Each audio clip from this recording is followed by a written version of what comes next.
Now, the biggest policy priority that we've seen Republicans talking about is the repeal of Obamacare. They're gonna repeal and replace Obamacare during the first 100 days, right? Scrap the bill and start over with probably nothing. Anyway, while that's a priority, getting rid of Obamacare, it's actually not one of their first ones. Surprise, it's also not jobs either. I thought they were going to focus like a laser on jobs. No, doubtful. No, it's actually killing one of the most popular government programs in existence, Medicare. Now, Paul Ryan was recently on Fox News' special report to basically lay the groundwork in gutting Medicare, destroying it as we know it. Now, when asked about entitlement reform, he had this to say: "We have to remember when Obamacare became Obamacare, it rewrote Medicare, rewrote Medicaid. If you're going to repeal and replace Obamacare, you have to address those issues as well. What people don't realize is because of Obamacare, Medicare is going broke. Medicare is going to have price controls because of Obamacare. Medicare is in fiscal straits. You have to deal with those issues if you're going to repeal and replace Obamacare. Medicare has serious problems because of Obamacare. That's part of our plan." Those are part of our plan. So look, you're like he's saying, Obamacare ruined Medicare. We've got to do something. We've got to fix it. Well, no, hold on here. None of that's actually true. Now, you remember back in 2012 when he was running with Mitt Romney, when Paul Ryan essentially blamed Obamacare for stealing money from Medicare. Like Obamacare took $500 million Obamacare took $500 million from Medicare. And it's stealing in order to make it work. It's actually not true. That didn't happen. That was a bald-faced lie. What really let's not also forget the glaring fact that the Affordable Care Act is Mitt Romney's healthcare plan. That is also true. Yes, Heritage Care, actually. It's the original Heritage Foundation plan. But anyway, so look, as far as the ACA and Medicare, the ACA saved $500 million for Medicare. So they didn't actually have to put more money into it because it saved them money through the law. So already, Paul Ryan, fucking liar. He's lying about the whole thing. Now, all of these lies, they serve a specific purpose. You know what that purpose is? To undermine the program. To make it seem like it's growing broke so they can turn around and make it privatize it. Oh, but wait. He's just trying to protect Medicare. That's all he's trying to do. Republicans will come out and tell you, and they'll say that Donald Trump, in the campaign, Donald Trump promised not to touch Medicare. So what are you saying? He's not going to cut it. Well, I can tell you that's kind of a lie. Okay, you might not believe me. If you're a Republican, if you're watching this, okay, fine. Here's Paul Ryan, and this is from his website. This is what he wrote on his plan. Ryan says that current beneficiaries will be allowed to keep their Medicare. So old people, the people that already voted for Donald Trump, you're fine. You're going to get to keep your Medicare. But those younger people, well, fuck them. For those entering the system, Ryan proposes phasing out Medicare and replacing it with private insurance with subsidies, otherwise known as voucher care. Nice. For younger workers, when they become eligible, Medicare will provide a premium support payment and a list of guaranteed coverage options, including a traditional fee-for-service option from which recipients can choose a plan that best suits their needs. Now, notice it's premium support, meaning that when you're old and retired and when you're on Medicare, you wouldn't actually get Medicare as you would now. You'd essentially get a check in the mail and they basically say, have at it. Go buy insurance from a private insurer. With a little bit of help from the government. That, by the way, would likely not cover even a fraction of your costs, especially if you get sick. Because, look, let's be honest, end-of-life care is incredibly expensive. Who uses that the most? Obviously seniors.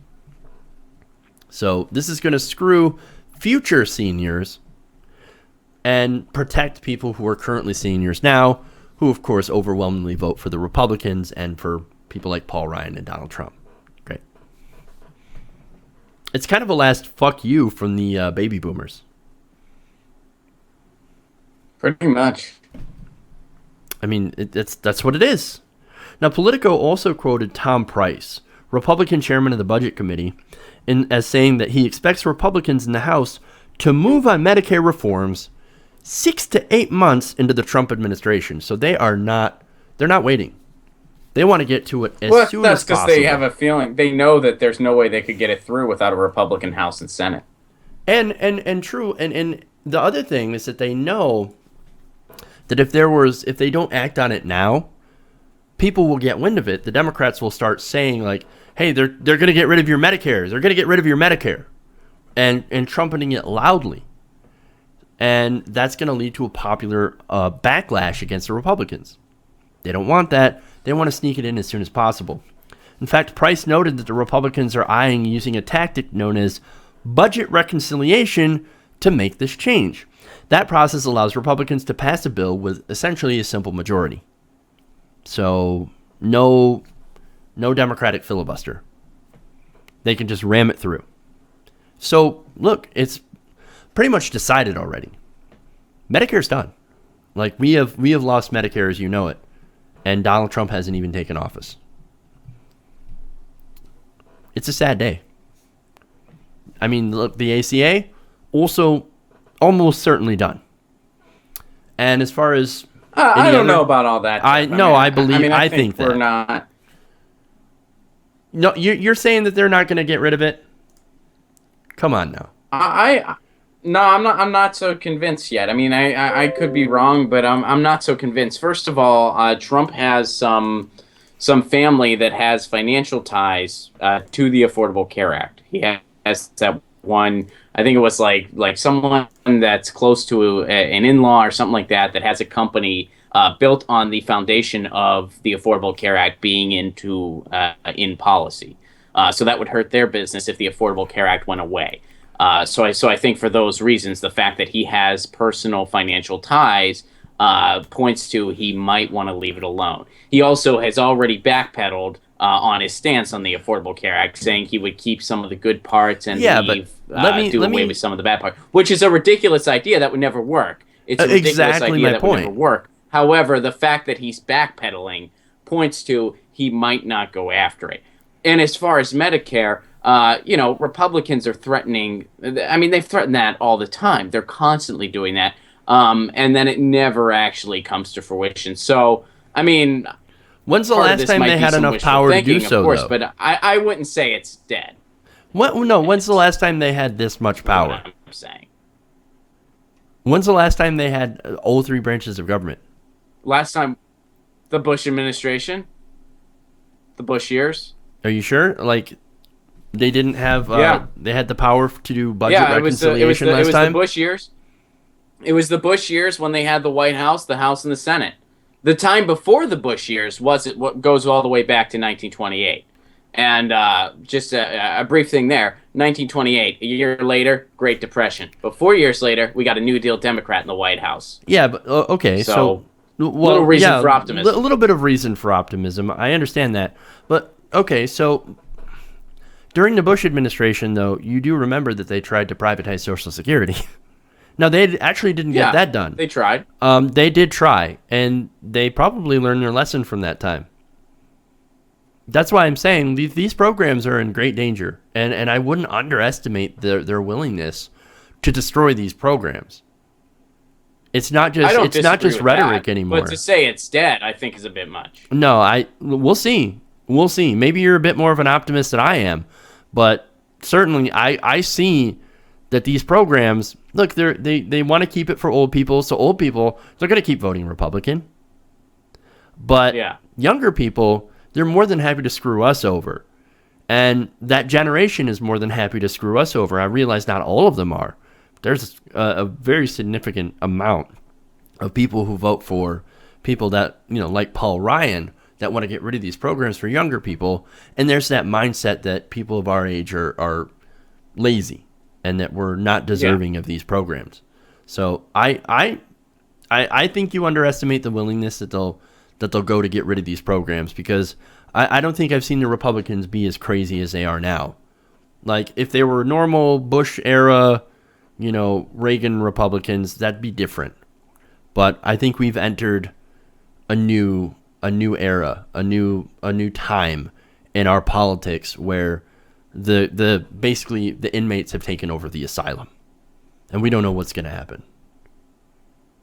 Maybe so, but again, I mean, with the financial ties to the Affordable Care Act, the fact that they're always beating the drum of Medicare, I wouldn't come to the conclusion that it's dead. I mean, I think that yes, these programs are in danger, maybe even more so than they were during the Bush years. But I wouldn't go to that conclusion. It is dead. It is totally. I don't know if I'd go to that conclusion yet. Do we have reason to be worried? Absolutely. I don't disagree with you there. But to say like, well, it's definitely dead, I don't know about that. We'll see if your optimism is well placed, and we'll see if my pessimism. We will see. We'll see. One way or another, man. Buckle up, brace for impact. That iceberg. Remember the iceberg that we warned you guys about? We're about to hit it. A few more days, a few more weeks, actually, another month, before Donald Trump takes office. Iceberg, it's coming. Hey everybody, thanks for watching this video. If you want to see more like this, please hit the subscribe button below. And if you want to support truly independent, non-corporate media, go to our Patreon page and become a patron. Patreon.com/TYT Nation.